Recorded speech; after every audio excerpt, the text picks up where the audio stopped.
Hello guys, हमारे YouTube channel पर आपका स्वागत है। अगर आपको वीडियोस पसंद आ रही हैं तो प्लीज़ लाइक करें, कमेंट करें और शेयर करें। अगर आपने चैनल को अभी तक सब्सक्राइब नहीं किया है तो प्लीज़ चैनल को सब्सक्राइब करें।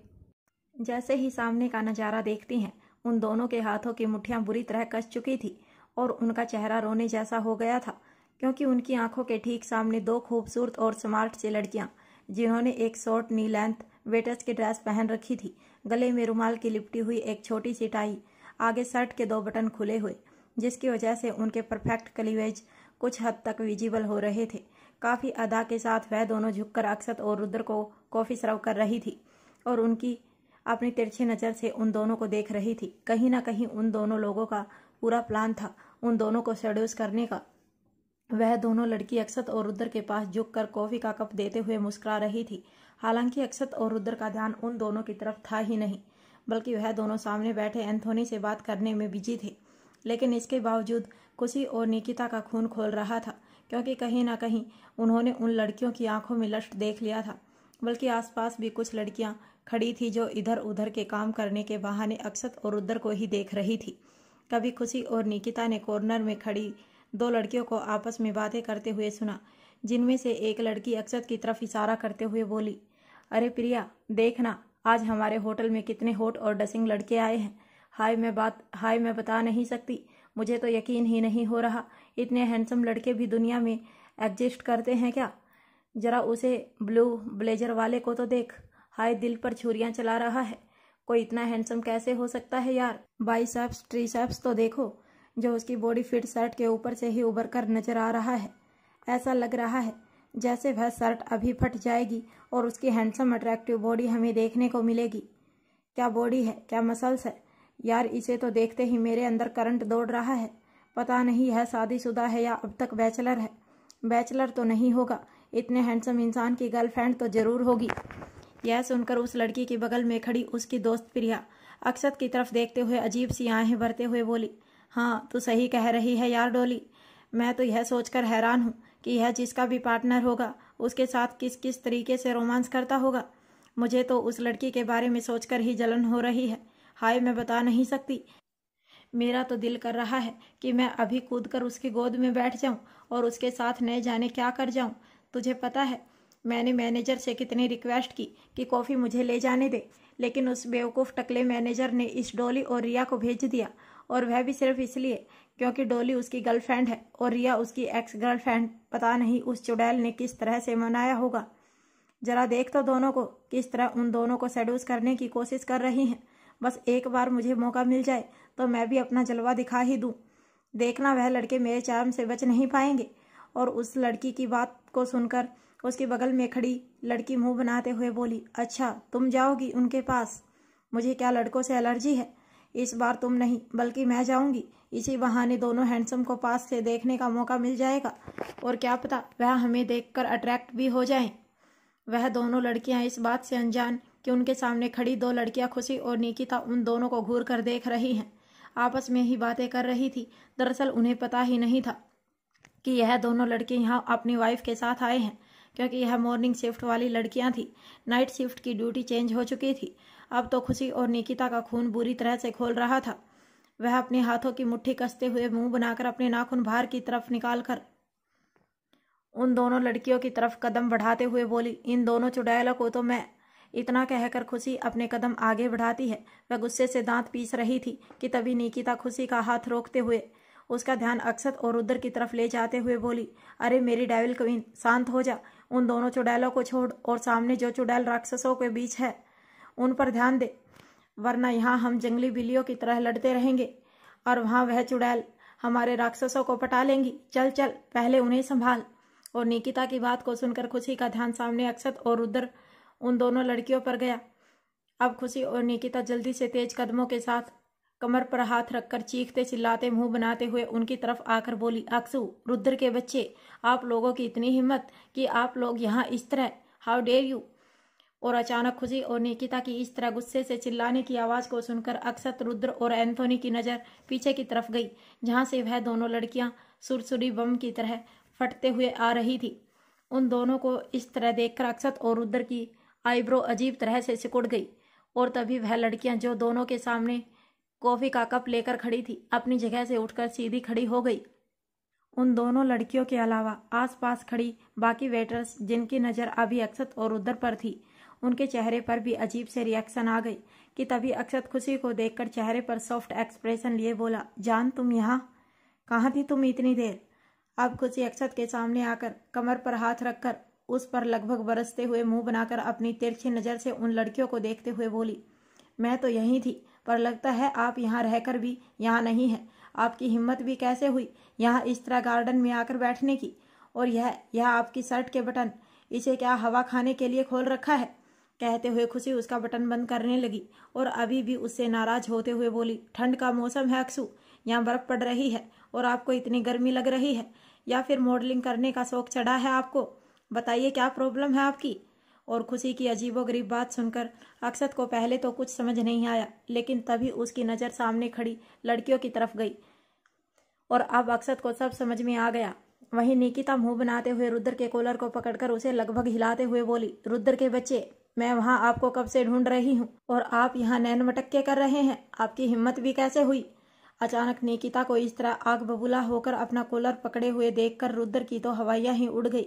वह जल्दी से निकिता के हाथों पर अपना हाथ रख उसे शांत करने की कोशिश करते हुए बोला, अरे अरे मेरी ताई कमांडो क्वीन, तुम आते ही मुझ पर अटैक क्यों कर रही हो? आखिर बात क्या है, बताओ तो। क्या बात है, यह भी मैं आपको बताऊं? हाँ हाँ, आपको कहाँ से पता होगा? आपको तितलियों पर ध्यान देने से फुर्सत मिले तब तो आपको कुछ पता चले। मैं ही पागल हूँ जो इस ठरकी छिछोरे आदमी से किसी चीज़ की उम्मीद कर रही हूँ। यह आदमी जिंदगी भर नहीं सुधर सकता। अब मैं क्या करूँगी? हाय, मैं तो लुट गई, बर्बाद हो गई। कैसा छिछोरा छिनार पति मिला है मुझे। छिनार, व्हाट इज दिस? यह क्या होता है? मार्केट में कोई नई गाली आई है क्या? कहते हुए रुद्र थोड़ा कंफ्यूज हो रहा था कि तभी उसकी नज़र आसपास खड़ी लड़कियों और वेटर्स की तरफ गई, जिन्हें देखकर अब उसे भी मामले का अंदाजा हो चुका था। उन दोनों लड़कियों को इस तरह अपने अपने पति पर बरसते हुए देखकर एंथोनी को एक बार फिर मजा आ रहा था। उसकी तो हंसी छूटने वाली थी, पर बेचारा अपने सामने डेविल बॉस को देखकर मुस्कुरा भी नहीं सकता था। उसने अपनी हंसी को कैसे कंट्रोल किया था यह वही जानता है। उसका जो जालिम राक्षस डेविल बॉस, जो अपनी सिर्फ आंखों से ही सबकी सांसों को अटका रहा था, जिसके सामने किसी की आंख उठाकर देखने की हिम्मत नहीं होती, वह अपनी बीवी से डांट खा रहा है। और सिर्फ डांट ही नहीं खा रहा, बल्कि उसके सामने उसकी बोलती भी बंद है। एंथोनी को तो दिल किया कि वह बस अपनी तरफ से भी खुशी के कानों में कुछ कह दे और खुशी अक्षत की और अच्छी क्लास लगाए। एंथोनी के लिए यह सबसे एंटरटेनिंग टाइम था, जो वह दिन में एक बार तो जरूर चाहता था। एंथोनी की आंखों में एक अलग ही चमक आ गई। वह अपनी नज़र नीचे कर लेता है, लेकिन तिरछी नज़र से अक्षत की हालत को देख रहा था कि तभी अक्षत बिना एंथोनी की तरफ देखे कोल्ड वॉइस में लगभग चिल्लाकर बोला, 500 pushup with 50 kg weight right now. और अक्षत के अचानक इस कमांड को सुनकर एंथोनी के पसीने छूटने लगे, पर अब बेचारा कुछ नहीं कह सकता था। वह मासूम सा चेहरा बनाकर एक झटके में अपनी जगह से उठा और कुछ दूरी पर जाकर अपने बदन पर पहना हुआ जैकेट निकालकर साइड में रख देता है। इसके बाद वह जल्दी से अपने शर्ट के बाजू को फोल्ड कर पुशअप करने की तैयारी करता है। पास में खड़ा एक सिक्योरिटी गार्ड लगभग 50 किलो का टायर लाकर उसके कमर पर रख देता है। अब एंथोनी बेचारे को पुशअप मारना शुरू करना पड़ा और अब अक्षत एक झटके में खुशी के कमर में हाथ डालकर उसे अपनी गोद में खींच लेता है। वह एकदम से अपनी कोल्ड नज़र पलटकर आसपास खड़ी लड़कियों को देखता है तो सभी घबराकर अपना सलाइवा गटकने लगी। अक्षत की लाल सुर्ख आंखें इस वक्त बहुत ज़्यादा खतरनाक लग रही थी। उसके चेहरे के एक्सप्रेशन इतने ज़्यादा डार्क हो चुके थे कि सभी के पसीने छूटने लगे थे। सभी लड़कियां तुरंत ही घबराकर अपने कदम पीछे लेने लगी, एक लाइन में जाकर साइड में खड़ी हो गई। सभी ने अपनी नज़र नीचे कर ली। न जाने क्यों अक्षत की आंखों से उन सभी को डर लग रहा था। और वहीं रुद्र अपनी जगह से उठकर खड़ा हो गया। उसने तुरंत निकिता को अपनी जगह पर बैठा दिया और उसके पैरों के पास बैठकर उसके चेहरे को अपने हाथों में थामकर बोला, शांत शांत हो जाओ स्वीट हार्ट, तुम इस तरह नाराज क्यों हो रही हो? मैंने क्या गलती की है, बताओ तो तुम। 1 मिनट रुको। इतना कहकर उसने टेबल पर साइड में रखा हुआ एक पानी का गिलास उठाकर निकिता को पीने के लिए दिया। तुम यह पानी पियो और अपना दिमाग ठंडा करो माय लव।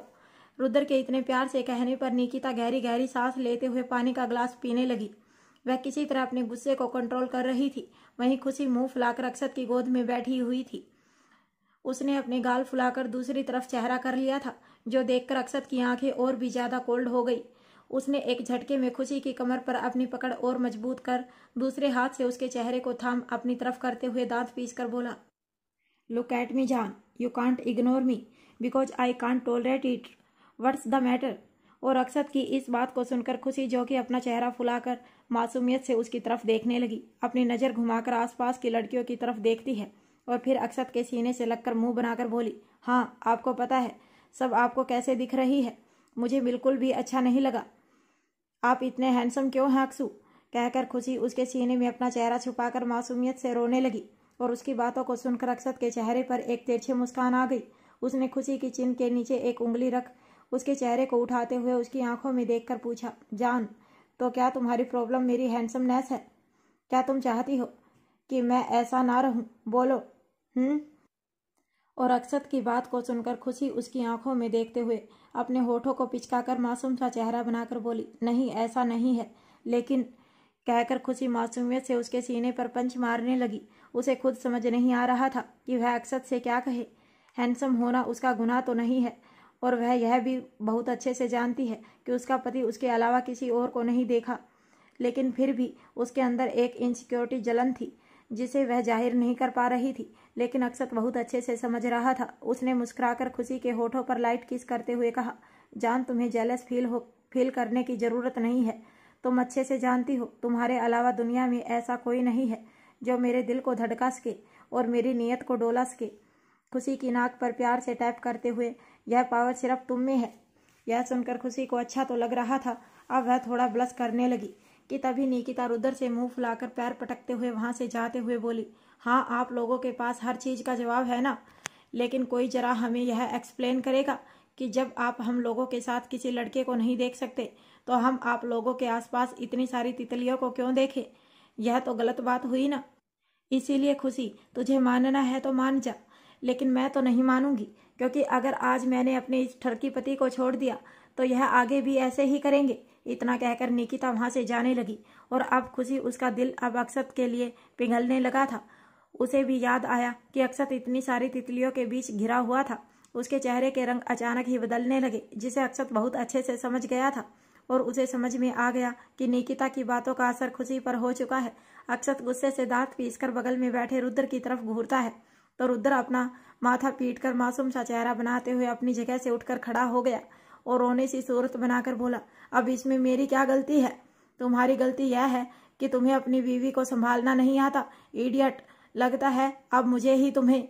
और इससे पहले अक्षत अपनी बात कंप्लीट करता कि तभी खुशी गुस्से से मुंह बनाते हुए अचानक ही अक्षत की गोद से उठकर खड़ी हो गई और अपनी कमर पर हाथ रखकर उसे आंखें दिखाते हुए बोली, अच्छा जी, तो अब आप रुद्र को सिखाएंगे कि बीवी कैसे संभालते हैं, जैसे आप संभाल रहे हैं अपनी बीवी को, राइट?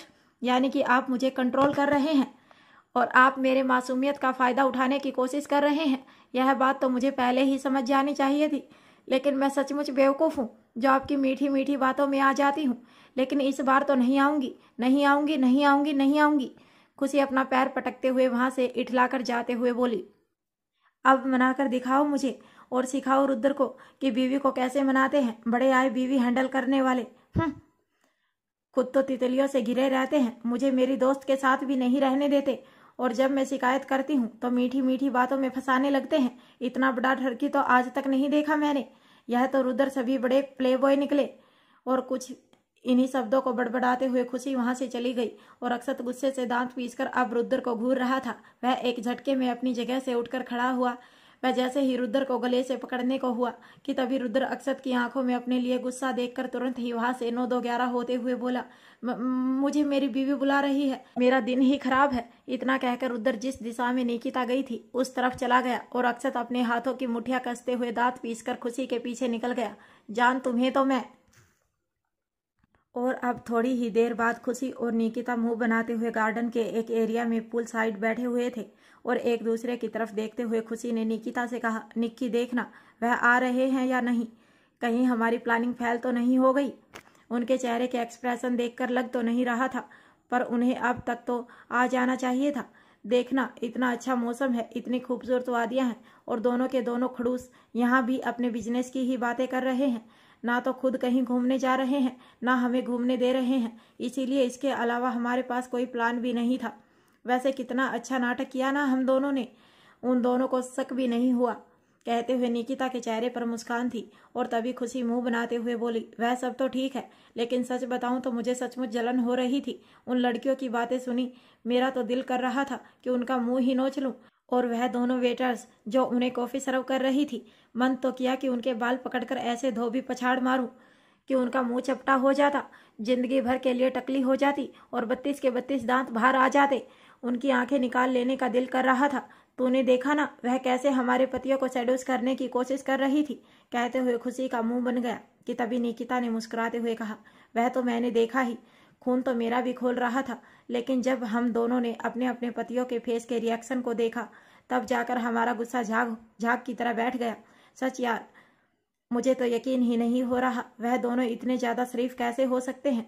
तेरे वाले तो फिर भी ठीक है, पर मेरे वाले, वह इंसान एक प्ले बॉय रह चुके हैं, लेकिन इसके बावजूद उन्होंने उन लड़कियों की तरफ ध्यान भी नहीं दिया था।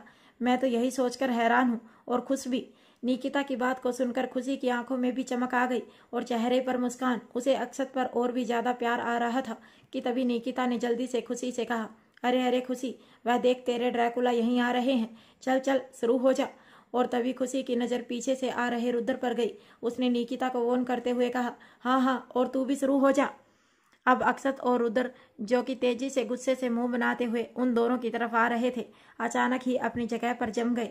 जब उन दोनों को खुशी और निकिता को एक दूसरे से झगड़ते हुए सुना और देखा, खुशी निकिता पर चिल्लाते हुए गुस्से से बरसते हुए बोली, अरे तू समझती क्या है अपने आप को, बहुत बड़ी 30 मार खान है, बहुत बड़ी ब्यूटीफुल है, बहुत समझदार है। एक बात कान खोलकर सुन ले निक्की, मैं तेरी यह बकवास बार बार नहीं सुनूंगी। तेरी हिम्मत कैसे हुई मेरे पति को ड्रैकुला और मुझे भिग्गी बिल्ली बोलने की। तूने कभी अपना चेहरा आईने में देखा है? अरे वह छोड़, तूने कभी अपने पति को देखा है? बस तेरे पीछे पीछे स्वीट हार्ट करके बकरी की तरह मम्मियाते हुए घूमता है। एक नंबर का बेवकूफ है। मेरी हिम्मत मारी गई थी जो मैंने तुमसे दोस्ती की और तेरी वजह से मैंने अपने सुपर स्मार्ट हैंडसम पति को छोड़कर आने का फैसला लिया। मुझे पता होता कि तू इस तरह की लड़की है जो मेरे पति के साथ झगड़ा कराने के बारे में सोचती रहती है, तो मैं कभी भी तुझसे दोस्ती नहीं करती, बल्कि तेरा मुंह नोच लेती, समझी। और यह सुनकर निकिता मुंह बनाते हुए गुस्से से खुशी पर चिल्लाते हुए बोली, अरे जा जा, बड़ी आई मेरा मुंह नोचने वाली। तू क्या अपने आप को जंगली बिल्ली समझती है जो तू मेरा मुंह नोचेगी? और मैं अपना मुंह नोचने दूंगी, बाल पकड़कर पटकना दूंगी जमीन में। तू जानती नहीं है कौन हूं मैं? निकिता रुद्र प्रताप सिंघानिया हूँ। अरे मेरा सिंगल नाम ही काफी है तुझे धूल चटाने के लिए। और मैंने तुझे कहा था क्या कि अपने ड्रैकुला जैसे पति को मेरे लिए छोड़ दे? यह तेरा प्लान था कश्मीर घूमने का, ताकि तू अपने पति का एहसास दिला सके कि लाइफ में कुछ रिश्ते भी इम्पोर्टेंट होते हैं। अरे मत तो मेरी मारी गई थी जब मैंने तुझसे दोस्ती की और तेरी बातों में आकर अपने प्यारे प्यारे पति रुद्र को छोड़कर यहाँ आ गई। मैंने बेचारे को कितनी तकलीफ दी, तुझे जरा भी एहसास है? बड़ी आई। और यह सुनकर खुशी मुंह बनाकर कमर पर हाथ रखते हुए बोली, अरे वाह, उल्टा चोर कोतवाल को डांटे। माना कि मैंने तुझे आइडिया दिया था अपने साथ भागने का, लेकिन तू भी तो छोटी बच्ची नहीं है जो मैंने तुझे किडनैप किया हो। तेरा भी मन था मेरे साथ आने का, ताकि तू अपने पति को यह एहसास दिला सके कि उसे भी तेरी फीलिंग की कदर करनी चाहिए। तुझे हक है अपने मोम डैड और अपने दोस्तों के साथ वक्त बिताने का, क्योंकि अब धीरे धीरे वह भी मेरे पति की तरह ड्रैकुला नंबर 2 बनते जा रहे हैं। साथ में भागने का प्लान हम दोनों का था, पर मुझे क्या पता था यहाँ आकर तू मुझे इस तरह धोखा देगी। अरे तू बार बार मेरे पति के साथ झगड़ा करवाती है, जल कुकड़ी कहीं की। तुझसे ना देखा ही नहीं जाता मुझे मेरे पति के साथ। आखिर वह इतने अच्छे जो हैं। क्या कहा? अच्छे? अच्छे मेरी जूती, मेरे रुद्र से अच्छा कोई नहीं है। मैं अपने रुद्र से जो कहती हूँ वह मेरी बात मानते हैं, मुझे फ्रीडम भी देते हैं, हर वक्त ग्लू की तरह मुझे चिपकते नहीं रहते। हाँ, उन्होंने मुझे यह कहा कि तुझसे दोस्ती तोड़ दूं, क्योंकि वह मुझसे प्यार करते हैं और वह नहीं चाहते कि तेरे ड्रैकुला की वजह से बार बार मुझे हर्ट हो। हालांकि इसमें गलती तो मेरी ही रहती है, मैं ही जाती हूँ बार बार आग को छेड़ने के लिए, लेकिन इसका मतलब यह थोड़ी ना है कि आग मुझे जला दे। वह मुझे इग्नोर भी तो कर सकता है, पर नहीं, आग का तो एटीट्यूड ही अलग है। यू नो व्हाट, मेरे रुद्र बिल्कुल सही कह रहे थे, मुझे ना तेरे साथ दोस्ती ही नहीं रखनी चाहिए। तू एक नंबर की इडियट है और अब मैं भी उनकी बात मानूंगी। मैं तुझसे दोस्ती तोड़ दूंगी और तेरा चेहरा भी नहीं देखूंगी, तुझसे बात भी नहीं करूंगी। मैं भूल जाऊंगी कि तूने मेरे और रुद्र के लिए आज तक क्या क्या किया है। तूने और तेरे ड्रैकुला ने हम दोनों को कितना सपोर्ट किया है। हमारा अच्छा और बुरा वक्त तुम लोगों के साथ बीता। हमने एक दूसरे के साथ अपना सुख दुख बांटा है और सबसे बड़ी बात, हमारा अकेलापन और डिप्रेशन खत्म हुआ है। जब हम खुद एक दूसरे को सहारा देने लायक नहीं थे, तब तुम दोनों ने हमें सहारा दिया। आज हम दोनों साथ हैं, या शायद मैं जिंदा हूँ। मैं डिप्रेशन में आकर, तकलीफ में आकर सुसाइड नहीं कर लिया। इसके पीछे भी तुम लोगों का इमोशनल सपोर्ट था। मैं यह भी भूल जाऊंगी, और सबसे बड़ी बात तो यह भूल जाऊंगी कि तू मेरी लाइफ में तब थी जब मेरी लाइफ में कुछ नहीं था। हम दोनों एक दूसरे की चड्डी बड्डी थे। इन शब्दों को कहते हुए निकिता की आंखों में आंसू आने लगे, और उसकी बात को सुनकर खुशी वह भी मुंह बनाते हुए गुस्से से उसे चिल्लाते हुए बोली, अरे जा जा, तू भूल जाएगी तो मुझे कौन सा याद रहेगा। मैं भी तुझे भूल जाऊंगी, तेरी दोस्ती भूल जाऊंगी, तेरा साथ भूल जाऊंगी, वह हर बात भूल जाऊंगी कि किस तरह हर मुसीबत में तूने मेरा साथ दिया था। वह वक्त भूल जाऊंगी जब तूने और रुद्र ने मुझे तब संभाला था, जब मेरे प्यार ने भी मुझे साथ छोड़ दिया था। मैं यह भी भूल जाऊंगी कि किस तरह मैं मौत के मुंह से लौटकर वापस आई और उस वक्त मुझे तुम लोगों ने संभाला। और यह बात तो बिल्कुल भूल जाऊंगी कि किस तरह विवान खन्नार से लड़कर तू अपनी जान पर खेलकर मुझे लेकर आई। मौत जब दरवाजे पर खड़ी है, अपना साया भी साथ छोड़ देता है, लेकिन तू और रुद्र वह इंसान थे जिन्होंने मौत को भी पटकनी दी थी, सिर्फ मेरे लिए। जहां अक्सू मुझ पर एक खरोच बर्दाश्त नहीं कर सकते, वह अपनी जान दे सकते हैं लेकिन मुझे दांव पर नहीं लगा सकते, वहां तेरे पति रुद्र ने तुझे अपनी जान से ज्यादा प्यार करने के बावजूद भी विवान खन्ना की कैद में तुझे भेज दिया था, सिर्फ मेरे लिए, ताकि मैं सुरक्षित रहूं। मैं यह भी भूल जाऊंगी कि तू मेरी जिंदगी का वह आखिरी रिश्ता है जिसके साथ मेरा खून का रिश्ता नहीं। फिर भी उसने कभी मुझे धोखा नहीं दिया। जब उस इंसान ने मुझे धोखा दिया जिसे कभी मैंने अपना पिता कहा था, उस वक्त तूने मुझे धोखे से बाहर निकालने में मदद की। आज तू और रुद्र नहीं होते तो शायद मैं भी इतनी खुशहाल जिंदगी अपने पति के साथ नहीं जी रही होती। अरे जीती तो तब ना, जब मैं उस डिप्रेशन से बाहर निकलती। मेरी सांसें तो इस वक्त रुक जाती, जब मैं हॉस्पिटल में टाइम पर नहीं पहुंच पाती, जब मुझ पर मेरी जिंदगी बोझ हो गई थी। तुम लोगों ने मुझे खुशी का रास्ता दिखाया था, मुझे जीने की एक नई उम्मीद दी थी। मैं सब भूल जाऊंगी कि तू वह है जो मुझसे बेहतर जानती है, जो मेरे अक्सू के बाद मेरे बारे में सबसे ज्यादा फिक्र करती है, जिसे मेरे दर्द में दर्द होता है, जिसे मेरी खुशी से खुशी मिलती है। दुनिया का सबसे स्पेशल और खास रिश्ता जो मुझे दिल से खुश करता है, जो मेरे चेहरे पर मुस्कान लाता है, जिसके साथ शरारतें करने में मुझे जिंदगी का मजा मिलता है, जिसके साथ रहकर मुझे यह छोटी सी दुनिया भी बहुत खूबसूरत लगती है।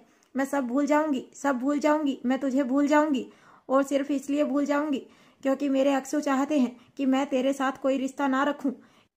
इतना कहकर खुशी की आंखों में भी आंसू थे, और अब दोनों सहेलियां फूट फूट कर एक दूसरे के गले मिलकर रोने लगी। वह दोनों सचमुच बहुत ज्यादा रो रही थी, और उन दोनों को इस तरह रोते हुए देखकर पीछे खड़े अक्षत और रुद्र, उनकी आंखों में भी कुछ इमोशन नजर आने लगे।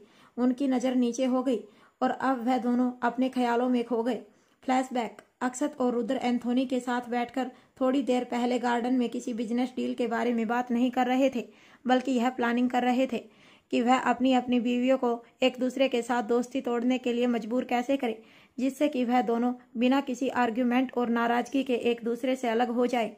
क्योंकि वह दोनों अब तक इस बात को नहीं भूले थे कि खुशी और निकिता को एक दूसरे के साथ दोस्ती तोड़ देनी चाहिए, वह भी सिर्फ इसलिए क्योंकि उन दोनों को यह पसंद नहीं।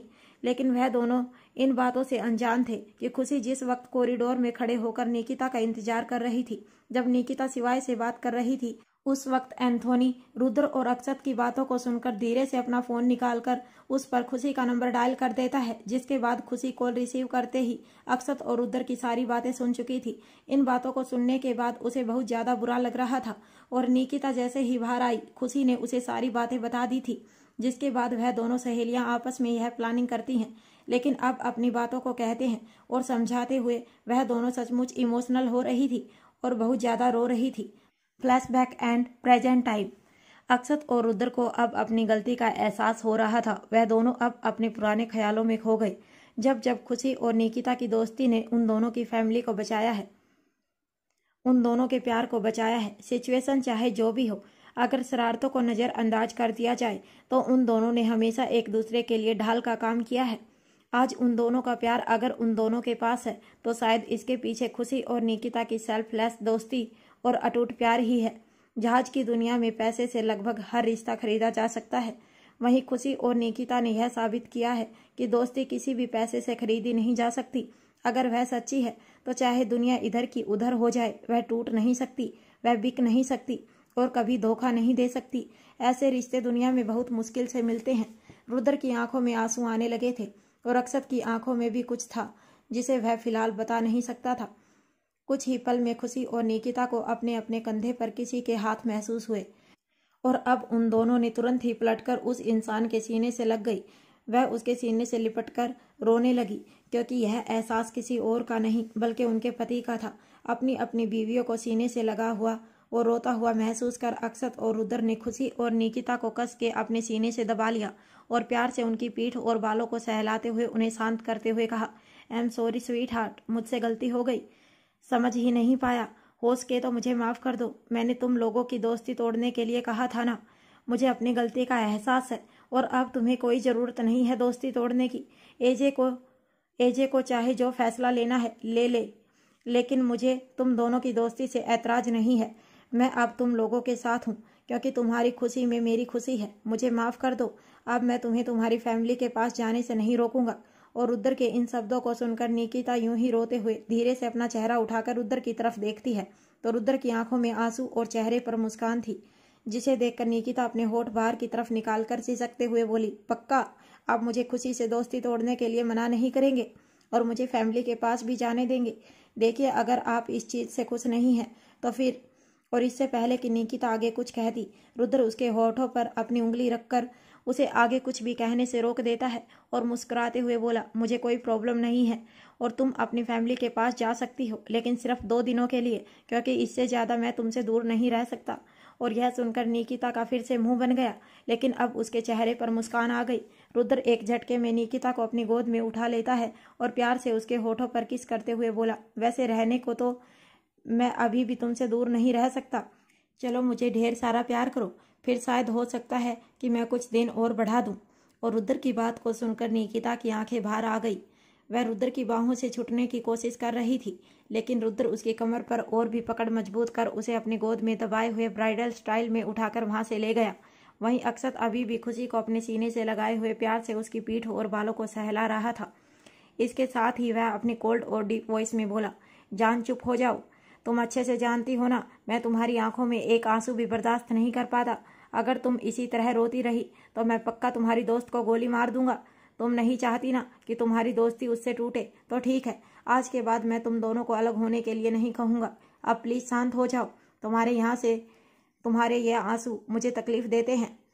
और अक्षत की इन बातों को सुनकर खुशी है, जो कि उसके सीने से लगकर रो रही थी, धीरे से अपनी नज़र उठाकर उसकी तरफ देखती है तो अक्षत अपनी नीली आंखों से बस उसकी खूबसूरत चेहरे को ही देख रहा था।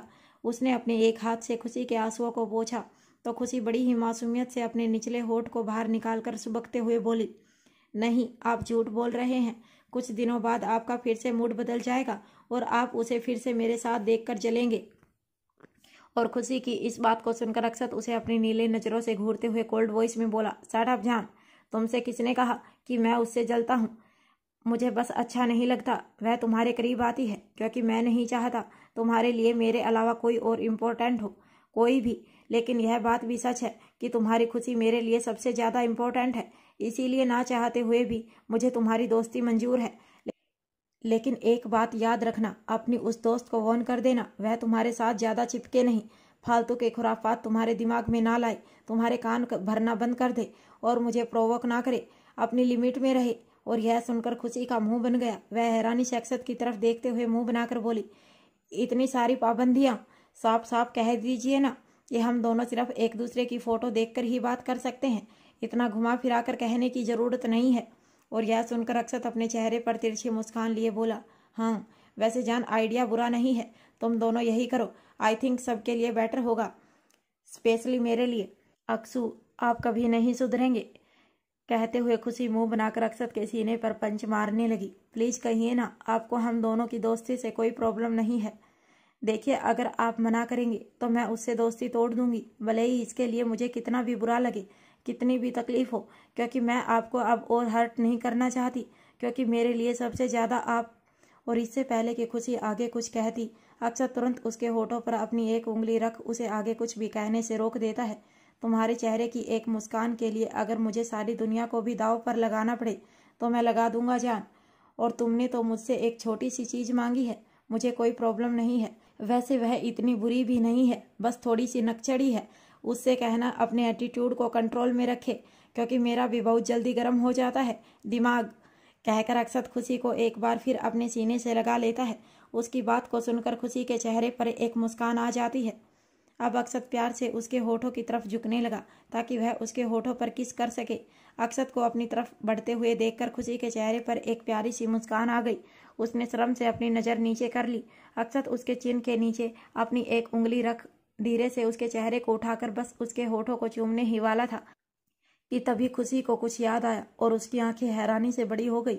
उसने तुरंत अक्षत के सीने पर हाथ रख उसे खुद से दूर करते हुए हड़बड़ा कर कहा, अक्षु, मैं तो बहुत जरूरी बात भूल गई, आप यहीं रुको, मैं अभी आई। इतना कहकर खुशी तुरंत वहां से 9-2-11 हो गई। अक्षत उसे पकड़ने की कोशिश करते हुए, अरे जान, लेकिन मेरी बात तो सुनो। अक्षु, बस 2 मिनट, आई प्लीज। और हाँ, I love you, I love you, I love you. इतना कहकर खुशी, जिसने इस वक्त साड़ी पहन रखी थी, अपनी साड़ी को दोनों हाथों से उठाकर अक्षत को पलटकर फ्लाइंग किस देते हुए तेजी से वहां से भाग गई। और उनकी यह क्यूट हरकत को देखकर अक्षत के चेहरे पर एक मुस्कान आ गई। जान, तुम सचमुच बहुत प्यारी हो, मुस्कुराते हुए दुनिया की सबसे खूबसूरत एंजल लगती हो। इतना कहकर अक्षत अपने पैंट की दोनों पॉकेट में हाथ डाले एटीट्यूड के साथ चलते हुए खुशी के पीछे पीछे निकल गया। वहीं खुशी कुछ ही देर में एंथोनी के सामने खड़ी थी और वह आसपास खड़े गार्ड को जल्दी से ऑर्डर देते हुए बोली, अरे एंथोनी, रुक जाइए, अब आपको यह सब करने की जरूरत नहीं है। गार्ड, जल्दी यह आओ, यह टायर हटाओ इनके ऊपर से। यह अक्षु भी ना पता नहीं क्या करते रहते हैं। खुशी पास में खड़े एक गार्ड को जल्दी से एंथोनी के लिए पानी लाने के लिए कहती है। सुनो, जल्दी उनके लिए पानी लाओ और यह टॉवल का अरेंजमेंट करो। खुशी के ऑर्डर को सुनते ही सभी गार्ड इधर उधर भागने लगे। खुशी ने 2 गार्ड से एंथोनी को खड़ा करने के लिए कहा, एंथोनी, आप ठीक तो हैं? इन्हें सोफे पर बैठाओ। एंथोनी, जो कि लगातार ना जाने कितने ही पुशअप मार चुका था, उसकी पीठ पर 50 किलो का टायर रखा हुआ था और उसकी हालत बहुत खराब हो रही थी। हालांकि वह बहुत ही स्ट्रॉन्ग पर्सनैलिटी का था, मार्शल आर्ट में बहुत ही ज़्यादा ट्रेंड, लेकिन फिर भी एक इंसान की एक लिमिट होती है और एंथोनी की सज़ा शायद लिमिट से ज़्यादा थी। खुशी के ऑर्डर पर दोनों गार्ड उसे सहारा देकर सोफे पर बैठाते हैं। खुशी परेशानी से एंथोनी की तरफ कदम बढ़ाने ही वाली थी कि तभी उसे याद आया कि वह किसी को टच नहीं कर सकती, वरना अक्षत फिर से नाराज हो जाएगा। खुशी गार्ड को इशारा करती है तो अब गार्ड एंथोनी को पानी और टॉवल देता है। एंथोनी, आप ठीक तो हैं? दूसरे गार्ड की तरफ देखकर ऑर्डर देते हुए, डॉक्टर को इन्फॉर्म करो। यह सुनकर एंथोनी लंबी लंबी सांस लेते हुए पानी पीकर टॉवल से अपना चेहरा पोंछते हुए खुशी को मना करते हुए बोला, नो क्वीन, इसकी ज़रूरत नहीं है, मैं ठीक हूँ, थैंक यू सो मच। यह सुनकर खुशी थोड़ा परेशान होते हुए और शर्मिंदगी जताते हुए, इसमें थैंक यू की ज़रूरत नहीं है एंथोनी, इनफैक्ट थैंक यू और सॉरी तो मुझे कहना चाहिए, आपकी यह हालत मेरी वजह से हुई है। वैसे थैंक यू सो मच, आज आपकी वजह से मेरी और निकिता की दोस्ती टूटते टूटते बच गई, मैं आपको यह एहसान कभी नहीं भूलूंगी। यह सुनकर एंथोनी अपनी नज़र नीचे किए हुए ही खुशी से बोला, इसमें एहसान की कोई बात नहीं है क्वीन, यह तो हमारा फ़र्ज था। मैंने नोटिस किया है आप और मिसेस सिंघानिया बहुत अच्छी दोस्त हैं, इनफैक्ट दोस्ती की मिसाल है। मैं जानता हूँ किंग को आप लोगों की दोस्ती अच्छी नहीं लगती क्योंकि वह आपको लेकर बहुत पजेसिव है, पर सच तो यह है कि लाइफ में आप लोगों की दोस्ती जैसा रिलेशनशिप लगभग हर इंसान के पास होना चाहिए।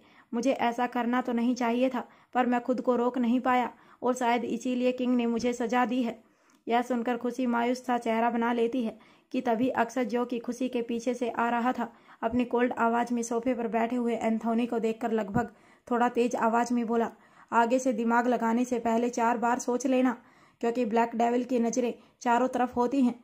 तुमने जो हरकत की है इसके बदले तुम्हें और भी बड़ी सज़ा मिल सकती थी, लेकिन खैर आगे से ऐसी गलती ना हो वरना।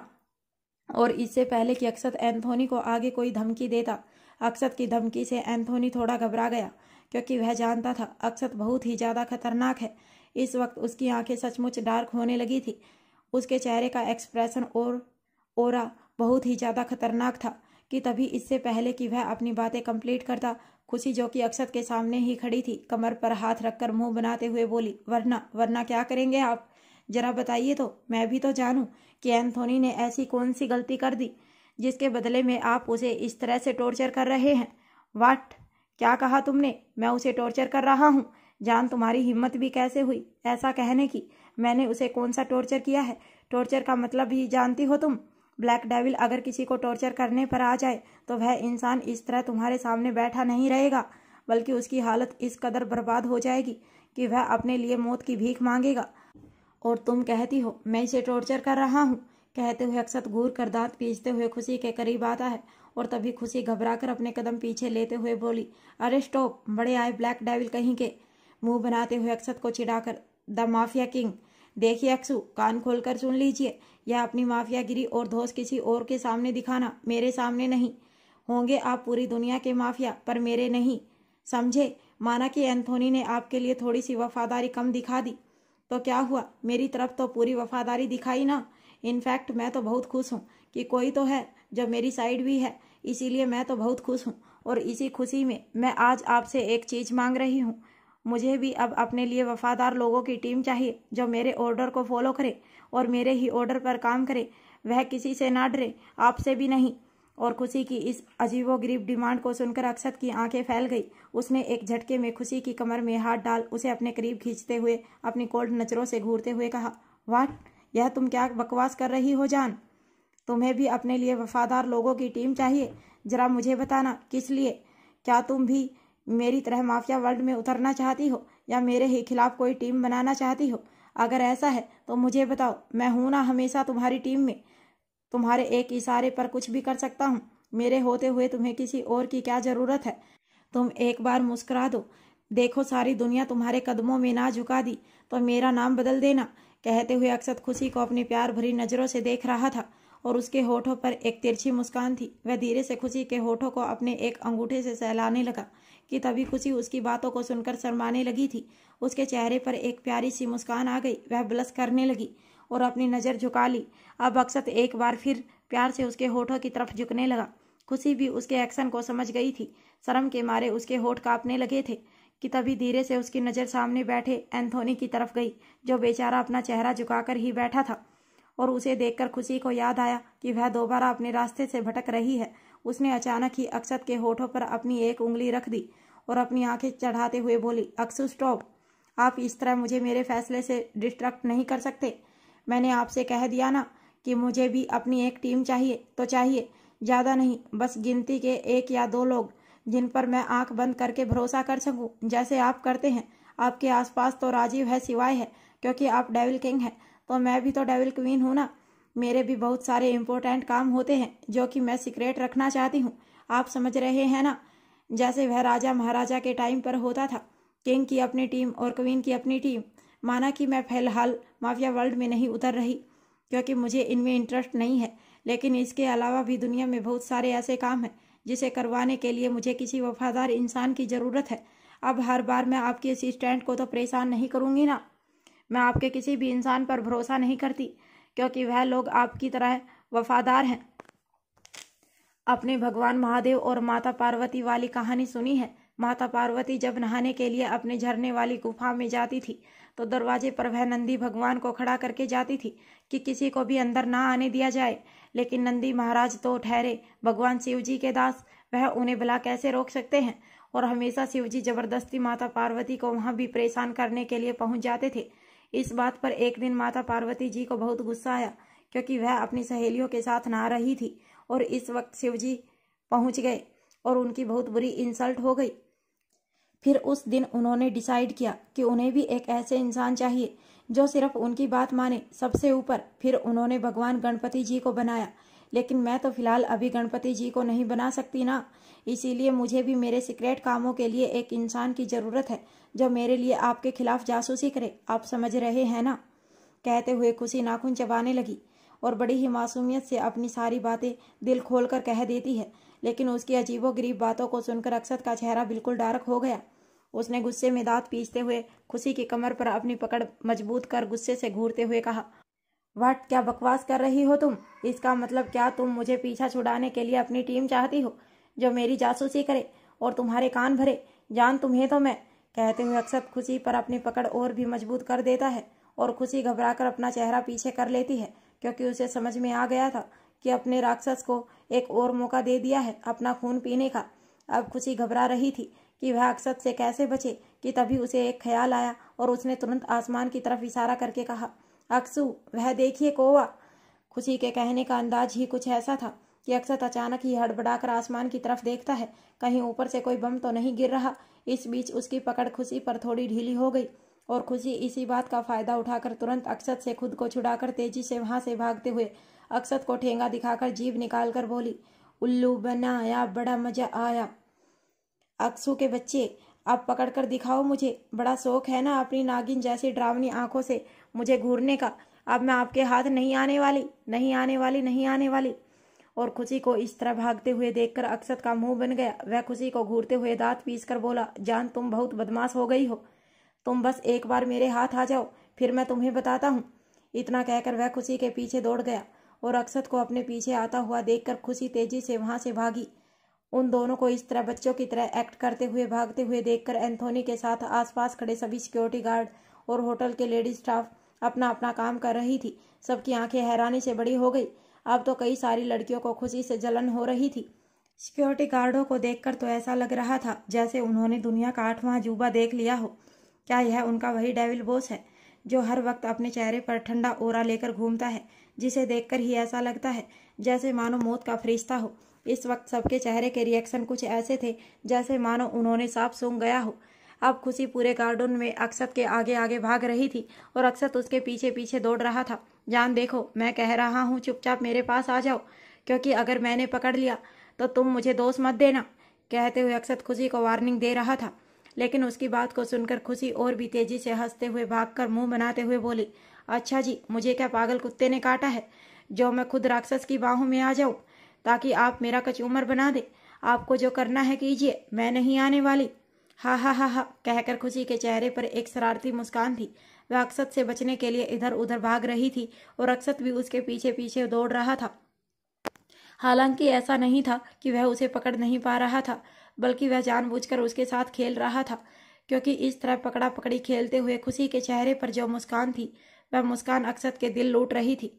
उसे ऐसा लग रहा था जैसे इस वक्त उसके सामने 21-22 साल की कोई जवान लड़की नहीं, बल्कि 2-3 साल की मासूम बच्ची हो, जिसकी खिलखिलाहट और आंखों की चमक किसी को भी मंत्रमुग्ध कर दे।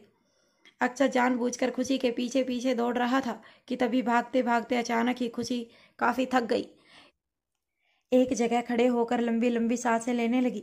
अक्सू, बस, अब मुझसे और नहीं भागा जाता, मैं थक गई, कहकर खुशी अपने सीने पर हाथ रखकर खुद को काम डाउन कर रही थी कि तभी अचानक ही अक्षत उसे पीछे से अपनी बाहों में पकड़कर अपने सीने से लगाकर उसे संभालते हुए अपनी बहुत ही मैग्नेटिक और डीप वॉइस में बोला, बस बहुत खेल लिया तुमने जान, अब मेरे खेलने की बारी है।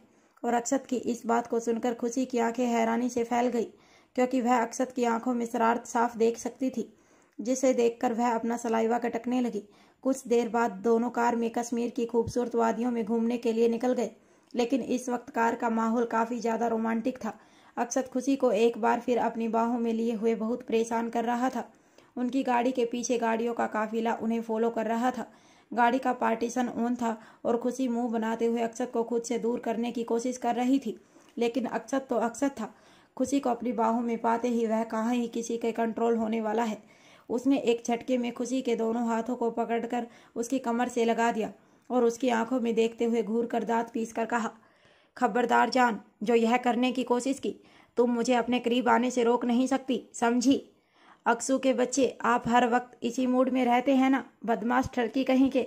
छोड़िए मुझे, हम घूमने निकले हैं, आप फिर से शुरू हो गए, मेरा मेकअप बिगाड़ देंगे, फिर बाहर के लोग मुझे देखेंगे, मुझ पर हंसेंगे। देखो तो किस तरह मेरी सारी लिपस्टिक खा गए, बेशरम कहीं के।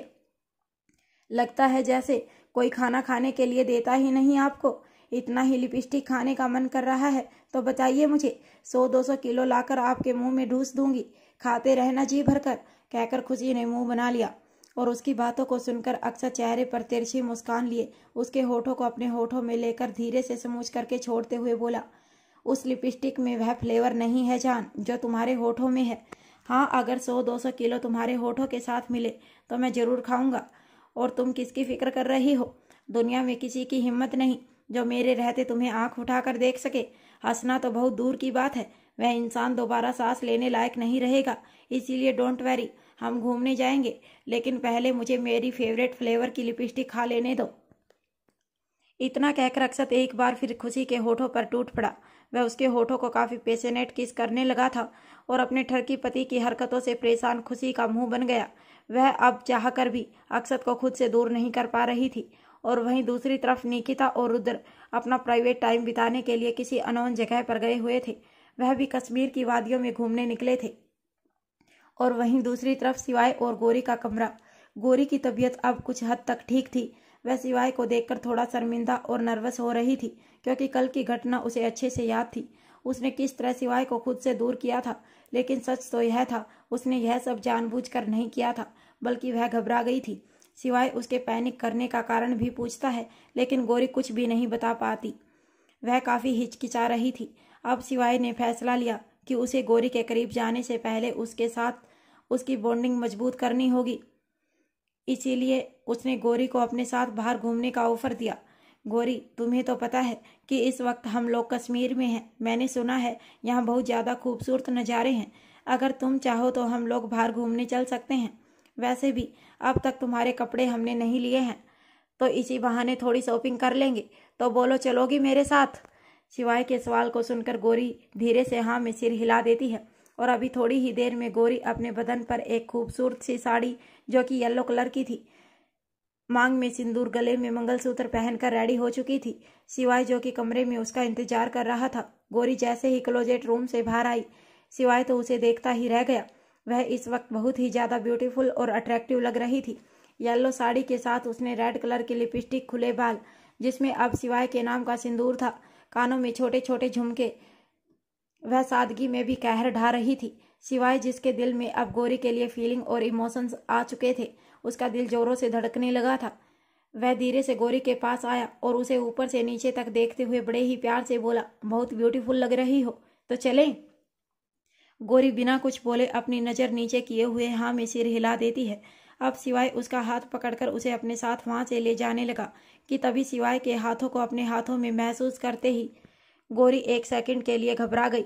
वह जैसे ही शिवाय के हाथों से अपना हाथ छुड़ाने को हुई कि तभी शिवाय धीरे से पलटकर उसकी तरफ देखते हुए प्यार से बोला, यह सब करने की जरूरत नहीं है गौरी, तुम मेरी पत्नी हो, चिंता मत करो। अब मैं तुम्हारे साथ कोई बदतमीजी नहीं करूंगा। जब तक तुम मुझे इजाजत ना दो, तुम मुझ पर भरोसा रख सकती हो। इन शब्दों को कहते हुए शिवाय की आंखों में जो भरोसा और शराफत थी, उसे देखकर गौरी अब कुछ नहीं करती। वह चुपचाप शिवाय के हाथों में अपने हाथों को ढीला छोड़ देती है, जैसे मानो वह उसे इजाजत दे रही हो। अब शिवाय के चेहरे पर हल्की सी मुस्कान आ गई और वह गौरी का हाथ पकड़कर उसे अपने साथ ले जाने लगा। थोड़ी देर में वह लोग भी कश्मीर को घूमने के लिए निकल चुके थे। गाड़ी में घूमने के लिए शिवाय ने कश्मीर के बारे में कुछ डिटेल निकलवाई थी कि कपल के लिए कौन सी जगह घूमने का ज़्यादा अच्छा है। शिवाय सबसे पहले गौरी की शॉपिंग कराने के लिए शॉपिंग मॉल लेकर आया। यहाँ बहुत ही खूबसूरत ड्रेस थी, जो कि गौरी को अच्छी लग रही थी। गौरी जो भी चीज़ को पसंद करती, शिवाय उसके लिए सब कुछ ले रहा था। तभी शिवाय की नज़र एक चूड़ियों के स्टॉल पर गई, जहाँ बहुत ही खूबसूरत बैंगल्स बेचे जा रहे थे।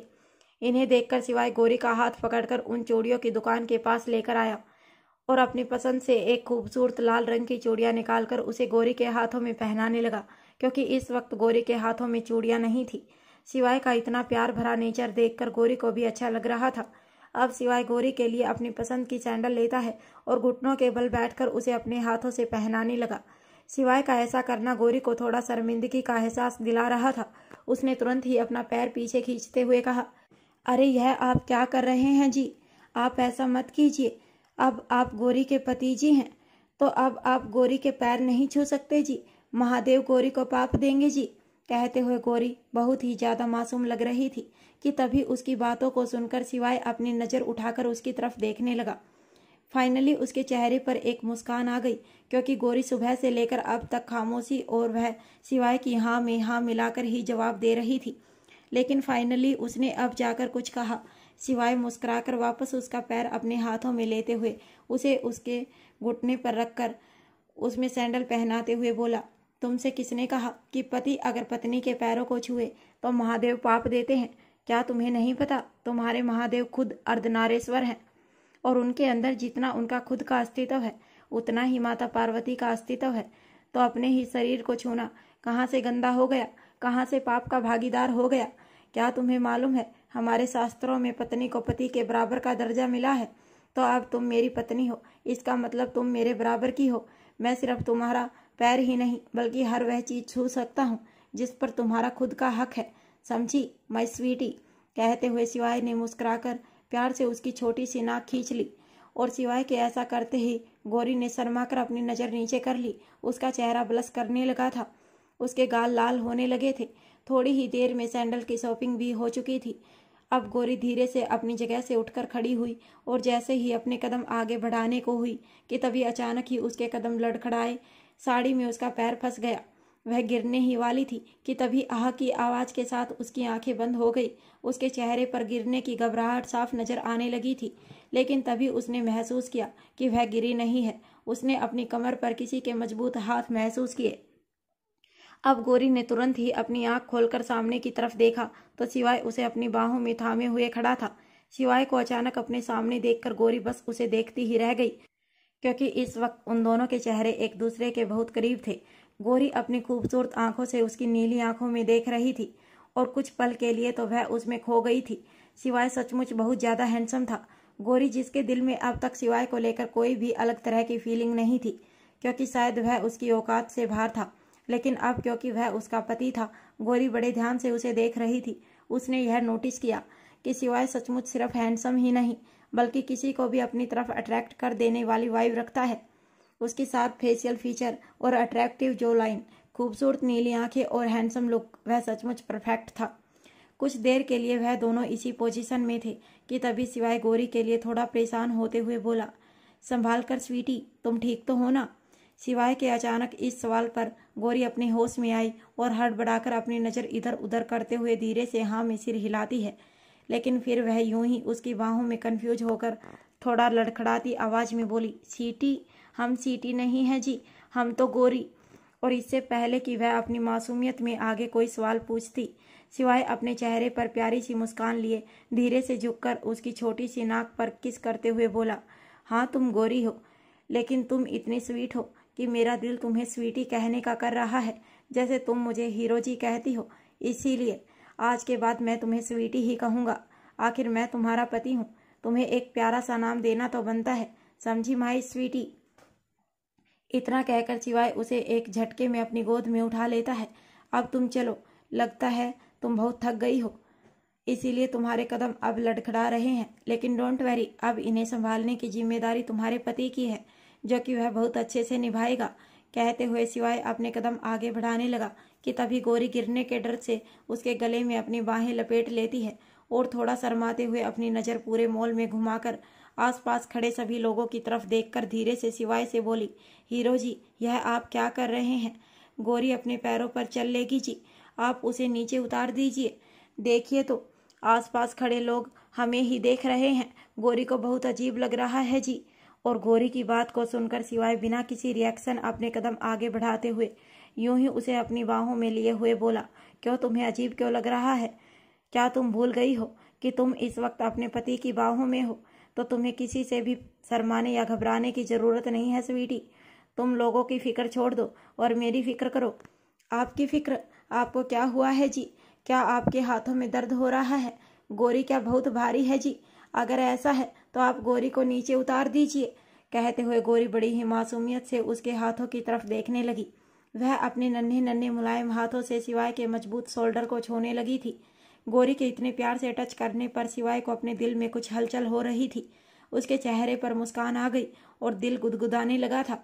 वह अपनी नीली नज़रों से अपनी उस मासूम और क्यूट सी बीवी को देख रहा था, जो सचमुच दुनिया का 8वां अजूबा थी।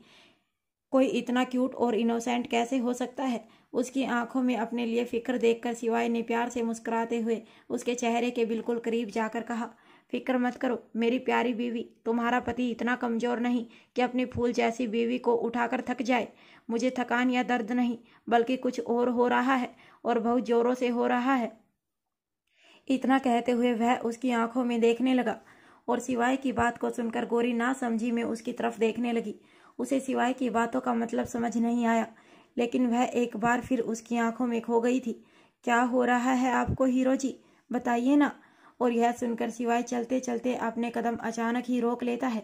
वह यूं ही गोरी को अपनी बाहों में लिए हुए उसकी आंखों में देखते हुए होठों के पास अपनी सांस छोड़ते हुए धीरे से बोला, मुझे बहुत जोर से कहते हुए सिवाय सस्पेंस क्रिएट कर रहा था जो कि अब गोरी के दिल को धड़काने लगा था। उसे अपने अंदर कुछ अजीब से एहसास हो रहे थे। सिवाय की आंखों में देखते हुए शर्माने लगी थी कि तभी सिवाय उसके चेहरे के रिएक्शन देख अपने चेहरे पर तिरछी मुस्कान लिए एक बार फिर बोला, मुझे बहुत जोर से पेट में गुड़ हो रही है स्वीटी। और सिवाय के मुंह से यह शब्द सुनते ही गोरी हैरानी से उसकी तरफ देखने लगी, जैसे मानो उसे इस बात का एहसास ही नहीं था। और अगले ही पल सिवाय मुस्कुराते हुए बोला, क्या हुआ, तुमने कुछ और सोचा क्या? इतना कहकर वह शरारत से उसकी आंखों में देख ही रहा था कि तभी गोरी उसकी शरारत को ना समझते हुए चेहरे पर मासूमियत लिए धीरे से बोली, हाँ भूख तो हमें भी लगी है जी, और हमारे भी पेट में गुड़ हो रही है जी। और अपनी मासूम बीवी की बात को सुनकर सिवाय मुस्कुराते हुए अपने कदम एक बार फिर आगे बढ़ाते हुए बोला, तो चलो अब इस गुड़ का इंतजाम किया जाए। और अब धीरे से उसके कानों के पास जाकर बोला, वैसे अगर तुमने कुछ और सोचा था तो मुझे वह भी हो रही है, लेकिन मेरी स्वीटी सी बीवी इसे समझती ही नहीं। इतना कहकर उसने धीरे से गोरी के कान के और लोब पर बाइट कर लिया। आह की आवाज के साथ गोरी शर्माते हुए अपनी नजर नीचे कर लेती है और उसकी पकड़ सिवाय के कॉलर पर कस गई। थोड़ी ही देर में वह दोनों एक बहुत ही ब्यूटीफुल रेस्टोरेंट में थे और खाना खा रहे थे। सिवाय यहाँ भी गोरी के साथ अपनी बॉन्डिंग बनाने में लगा हुआ था, या फिर यह कहे कि मौके पर चौका मारने में लगा हुआ था और उसके साथ चिपक रहा था। अपनी गोद में बैठाकर अपने हाथों से खाना खिलाना शुरू कर दिया था। गोरी के लिए यह नया एक्सपीरियंस था। उसे बहुत ज़्यादा शर्म और घबराहट हो रही थी। वह अपनी नज़र धीरे से उठाकर तिरछी नज़र से पूरे रेस्टोरेंट में देखती है, जहाँ सिवाय और गोरी के आसपास कुछ टेबल खाली थे, क्योंकि सिवाय ने उन सभी को बुक कर लिया था ताकि उन दोनों के बीच थोड़ी प्राइवेसी बनी रहे। लेकिन उनसे कुछ टेबल के बाद सिवाय के पर्सनल सिक्योरिटी गार्ड आम पब्लिक बैठी हुई थी, जिनकी नज़र सिर्फ सिवाय और गोरी पर ही। गार्ड अपना काम करने के लिए अलर्ट थे और पब्लिक अपने सामने एक नया ही लवी डवी कपल देखने में बिजी थे। सिवाय का चार्म ही ऐसा था कि आमतौर पर कई लोगों का ध्यान अपनी तरफ अट्रैक्ट कर लेता था। इस वक्त उसने 5 पीस ब्लैक सूट पहन रखा था, आंखों पर गोगल्स जो कि फिलहाल उसने टेबल पर निकाल कर रखा हुआ था। गोरी जिसने येलो कलर की साड़ी पहन रखी थी और सिवाय की गोद में थी। कई लड़कियां तो सिवाय को देखकर आहें भर रही थी। उन्हें गोरी से जलन हो रही थी। क्या शादीशुदा लड़कियां और क्या कुंवारी, सबका सेंटर ऑफ अट्रैक्शन इस वक्त सिवाय बना हुआ था। शादीशुदा लड़कियों को इस बात का मलाल था कि उनके पार्टनर ऐसे क्यों नहीं है, और कुंवारी लड़कियों को इस बात की जलन थी कि यह पार्टनर गोरी जैसी लड़की के पास क्यों है। गोरी जिसकी मांग में इस वक्त सिंदूर और गले में मंगलसूत्र था, चेहरे पर लाइट मेकअप और होठों पर रेड लिपस्टिक, उसे देखकर ही बताया जा सकता था कि वह शादीशुदा है। और साधारण सी बात है, अगर वह शादीशुदा है तो जो इंसान उसे अपनी गोद में लेकर उसे अपना प्यार बरसा रहा है वह उसका पति ही होगा। अब लड़कियों की जलन का कारण तो साफ साबित हो चुका था। उनकी नज़रें तो सिवाय पर टिकी हुई थी, लेकिन सिवाय को तो इन सब चीज़ों से कोई फर्क ही नहीं पड़ रहा था। उसका ध्यान तो सिर्फ गोरी पर था कि तभी गोरी शर्माते हुए धीरे से अपने लड़खड़ाते शब्दों में बोली, हीरो जी आप गोरी को नीचे उतार दीजिए ना। देखिए तो आसपास बैठे लोग गोरी और आपको ही देख रहे हैं जी। तो देख रहे हैं तो देखने दो, लोग अच्छी चीज़ों को ही तो देखते हैं स्वीटी। तुम तो बहुत क्यूट हो, तुम्हें तो हर कोई देखेगा। और जहाँ तक बात रही मेरी, क्या तुम्हें ऐसा लगता है कि तुम्हारा हीरो जी देखने लायक नहीं है? बताओ, क्या मैं हैंडसम नहीं हूँ? कहते हुए सिवाय ने मासूम सा चेहरा बना लिया और उसकी बात को सुनकर बेचारी मासूम गोरी उसे बहुत ही अट्रैक्टिव नज़र से देखते हुए अचानक ही बोल उठी, नहीं जी, ऐसी तो कोई बात नहीं है। आप तो बहुत अच्छे हैं, एकदम हीरो की तरह लंबे चौड़े तगड़े, और आपका रूप भी बहुत अच्छा है। वह क्या कहते हैं, उस दिन खुशी दीदी ने वह गाना गाने वाले के लिए कहा था ना, BTS मेंबर के लिए, हडसम कार्ड करिंग और सिट, हैंडसम काइंड केयरिंग और स्वीट। बिल्कुल वैसे अच्छे अच्छे आप ना दिखने में सचमुच हीरो जी हैं। आपकी यह दाढ़ी, यह खूबसूरत अच्छे अच्छे बाल, आपके कपड़े बिल्कुल एक शहजादे की तरह। आपको पता है, गोरी जब छोटी थी तो गोरी की माँ मुझे एक राजकुमारी की कहानी सुनाती थी, जिसमें एक राजकुमार गरीब मामूली सी लड़की को अपनी रानी बनाता था और फिर उसे अपने साथ महलों में ले जाता था। माँ कहती थी, गौरी तू देखना, एक दिन तेरी जिंदगी में भी एक राजकुमार आएगा और तुझे अपनी रानी बनाएगा। तो गौरी यह सुनकर बहुत खुश होती थी और राजकुमार के सपने देखने लगी। लेकिन फिर माँ और पिताजी के जाने के बाद चाचा ने गौरी को बताया कि राजकुमार नहीं होते, और अगर होते हैं तो सिर्फ राजकुमारी के लिए, नौकरानियों के लिए नहीं। और गौरी कहीं की राजकुमारी नहीं है, उसके लिए अगर आएगा तो कहीं का नौकर या मजदूर, जिसके साथ गौरी को भी मजदूरी करनी पड़ेगी। इसीलिए गौरी को पढ़ाई लिखाई छोड़कर खाना बनाना, घर की साफ सफाई करना, चूल्हा जलाना और सेवा करना सीखना चाहिए। गौरी जब इन चीज़ों के लिए मना करती तो चाची उसे खाना नहीं देती और कहती कि 4 दिन भूखे रहोगी तो अकल ठिकाने आ जाएगी। कभी कभी तो वह गौरी को मारती भी थी। धीरे धीरे गौरी को भी यकीन होने लगा कि शायद चाची सही कहती है, इसीलिए फिर गौरी भी उनकी बात मानने लगी। लेकिन एक दिन वह आया और कहते हुए गौरी घबराकर लंबी लंबी सांसें लेने लगी और उसे देखकर ऐसा लग रहा था जैसे उसे अब एक पैनिक अटैक आ रहा है। वह घबराते हुए अपनी आंखों में खौफ लिए किसी ख्यालों में चली गई। उसके चेहरे पर घबराहट, माथे पर पसीने की लकीरें और बेइंतहा धड़कता दिल, थरथराते हाथ और लड़खड़ाती जुबान, जिसे देखकर सिवाय को अब उसकी चिंता होने लगी। उसने तुरंत गौरी को अपने सीने से लगाते हुए उसके चेहरे को अपने हाथों में थामा, उसे थपथपाते हुए कहा, गौरी गौरी क्या हुआ तुम्हें? बताओ स्वीटी, क्या हुआ तुम्हें? कौन आया था? बताओ मुझे, कौन था वो? छोड़ो मुझे, गंदा गंदा लगता है, छोड़ो, हम चाची को सब बता देंगे, बचाओ। कहते हुए गौरी अचानक ही बहुत पैनिक करने लगी। उसकी आंखों में घबराहट और खौफ देखा जा सकता था, जिसे देखकर अब सिवाय तुरंत ही उसे झकझोरते हुए होश में लाने की कोशिश करते हुए बोला, स्वीटी होश में आओ, कोई नहीं है यहाँ, स्वीटी होश में आओ। स्वीटी देखो, मैं हूँ तुम्हारा राजकुमार, तुम्हारा हीरो जी, मेरी तरफ देखो मेरी जान, यह लो पानी पियो। कहते हुए सिवाय जैसे ही गौरी को पानी पिलाने वाला था कि तभी अचानक ही गौरी चिल्लाते चिल्लाते उसकी गोद में ही बेहोश हो गई। और यह देखकर सिवाय पूरी तरह हैरान था। उसने तुरंत गौरी को अपनी बाहों में थाम लिया और अपने गार्ड्स को ऑर्डर देते हुए कहा, हॉस्पिटल की तरफ चलो। कुछ ही देर में गौरी कश्मीर की ही एक हाई क्लास हॉस्पिटल में बेड पर बेहोश थी और वह बाहर कॉरिडोर में खड़े कांच की विंडो से गौरी को देख रहा था कि तभी एक फीमेल डॉक्टर उसके सामने आकर उसे बताती है, सर मैडम को पैनिक अटैक आ रहे थे, इसीलिए उनके स्ट्रेस लेवल को कम करने के लिए हमने उन्हें इंजेक्शन दिया है, थोड़ी देर बाद उन्हें होश आ जाएगा।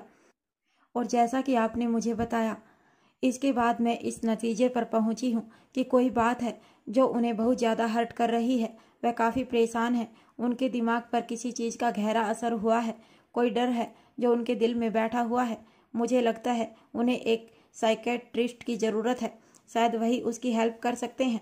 अगर आप कहें तो मैं आपको एक बेस्ट साइकेट्रिस्ट का नाम सजेस्ट करना चाहूँगी।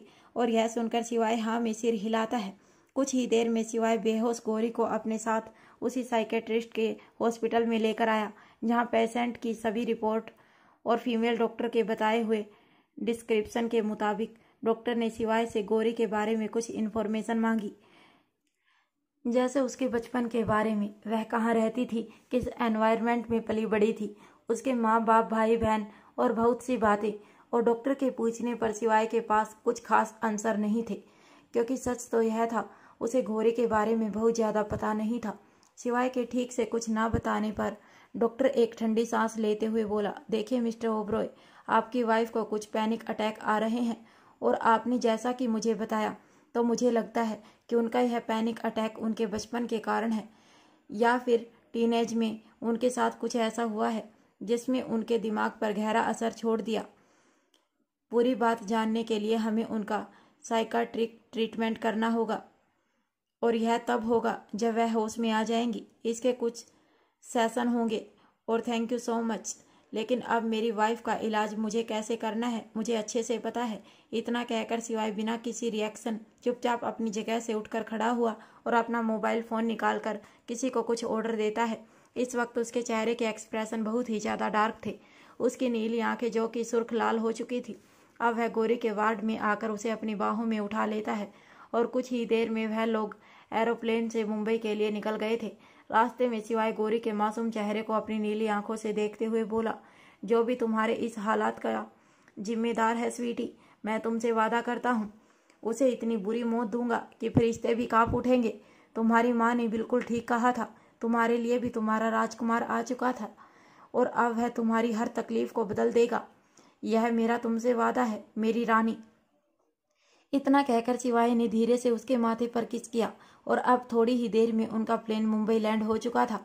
कुछ ही देर में शिवाय गौरी के साथ अपने विला में था, जहां वह रमेश से उसके बचपन के बारे में, उसके गांव की डिटेल वगैरह ढूंढने की कोशिश कर रहा था ताकि वह गौरी के गांव के बारे में पता कर सके। लेकिन रमेश ने भी बताया कि गौरी ने इस बारे में उसे कुछ खास जानकारी नहीं दी। 2-4 टूटी फूटी जानकारी थी जिसके सहारे वह गौरी के बारे में ज़्यादा पता नहीं कर सकता था। लेकिन अचानक ही उसके दिमाग में एक बात क्लिक करती है, जिसके बाद उसके चेहरे पर एक तिरछी मुस्कान आ गई। मुझे अच्छे से पता है मुझे इन्फॉर्मेशन कहाँ मिलेगी। इतना कहकर शिवाय अपना मोबाइल निकालकर अपने इन्फॉर्मल को कॉल करते हुए बोला, चाहे धरती खोदनी पड़े या आसमान चीरना पड़े, अगले 4 घंटे में मुझे उन सब की डिटेल चाहिए और अगर मुझे वह नहीं मिले तो तुम लोग किसी को दुनिया में नहीं मिलोगे, याद रखना। इतना कहकर उसने अपना कॉल डिस्कनेक्ट कर दिया। और वहीं दूसरी तरफ रूस में इस वक्त सुबह के लगभग 9 बज रहे थे। राजीव ब्रेकफास्ट टेबल पर पिंकी के ठीक सामने बैठा हुआ था और ब्रेकफास्ट करते हुए ही अपने लैपटॉप पर कुछ जरूरी काम कर रहा था। वह इस वक्त 5 पीस ब्लैक सूट, जेल से सेट किए हुए बाल, हाथों में एक्सपेंसिव वॉच जिसमें कुछ डायमंड लगे हुए थे, ब्लैक लेदर शूज, नीली आंखें जो कि इस वक्त काफ़ी गंभीर थी। वह काफ़ी अट्रैक्टिव लग रहा था। उसके चेहरे के सीरियस एक्सप्रेशन साफ बता रहे थे कि वह अपने काम को लेकर कितना डेडिकेटेड है। कि तभी सोना, जो कि उसके लिए अपने हाथों से उसकी फेवरेट कॉफ़ी रेडी करके लेकर आई, साइड की टेबल पर रखते हुए मुंह बनाकर बोली, अभी यह क्या, आप रात को भी लेट नाइट तक काम कर रहे थे और अभी भी अपनी इस टिक टिप में लगे हुए हैं। प्लीज़ यह काम बाद में कर लीजिएगा, पहले शांति से ब्रेकफास्ट तो कर लीजिए, काम तो होता रहेगा। इतना कहकर सोना राजीव के लैपटॉप को बंद करने ही वाली थी कि तभी राजीव उसके हाथ को हवा में ही रोक देता है और बिना उसकी तरफ देखे बोला, प्लीज़ बेबी डॉल, यह करने की कोशिश मत करना। मेरे काम में कोई भी इंटरफेयर करे मुझे बिल्कुल भी पसंद नहीं, और वैसे भी यह बहुत इंपॉर्टेंट प्रोजेक्ट है। किंग का कॉल आया था, उन्हें यह डील किसी भी कीमत पर चाहिए और अगर यह प्रोजेक्ट उन्हें नहीं मिला तो बड़ी प्रॉब्लम हो जाएगी। कोई मेरे काम को लेकर मुझे बातें सुनाए मुझे बिल्कुल भी पसंद नहीं। वैसे भी मैं कॉफ़ी तो पी ही रहा हूँ ना। इतना कहकर उसने सोना का हाथ छोड़ दिया और टेबल पर रखा हुआ कॉफ़ी का सिप लेते हुए एक बार फिर दोबारा काम करने लगा। उसकी बात को सुनकर राजीव के ठीक सामने बैठी पिंकी न जाने क्यों अचानक ही मुस्कुरा उठी। उसके चेहरे पर एक तिरछी मुस्कान आ गई थी। उसकी नज़रें तो पहले ही राजीव पर टिकी हुई थी, जो कि इस वक्त बहुत ही ज़्यादा हैंडसम लग रहा था, लेकिन अगले ही पल उसने अपने चेहरे पर तिरछी मुस्कान को गायब कर लिया और तभी राजीव के सामने अच्छा बनने के लिए वह सोना को आंख दिखाते हुए बोली, दीदी क्या करती हो आप? जीजाजी को काम करने के लिए मना क्यों कर रही हो? आप जानती हो ना उनके लिए उनका काम कितना इम्पोर्टेंट है, और वैसे भी वह दिन रात मेहनत करते हैं, काम करते हैं ताकि हम लोगों को खुश रख सकें, हमारी डिमांड को पूरा कर सकें, और आप इनकी बातों को समझ ही नहीं रहे, उन्हें परेशान कर रही हो। इतना भोलापन भी अच्छा नहीं है। कहकर पिंकी ने मुंह बना लिया, लेकिन सोना जो कि राजीव की बात को सुनकर मायूसी से उसकी तरफ ही देख रही थी। सोना को भी अपनी गलती का एहसास हुआ। उसे राजीव के काम में इंटरफेयर नहीं करना चाहिए। इस बात को सोचकर वह मासूम सा चेहरा लेकर अपनी जगह पर बैठते हुए बोली, आई एम सॉरी हब्बी, मुझसे गलती हो गई, आप अपना काम कीजिए, अब मैं आपको परेशान नहीं करूँगी। इतना कहकर वह अपनी जगह से उठकर जाने को हुई कि तभी अचानक ही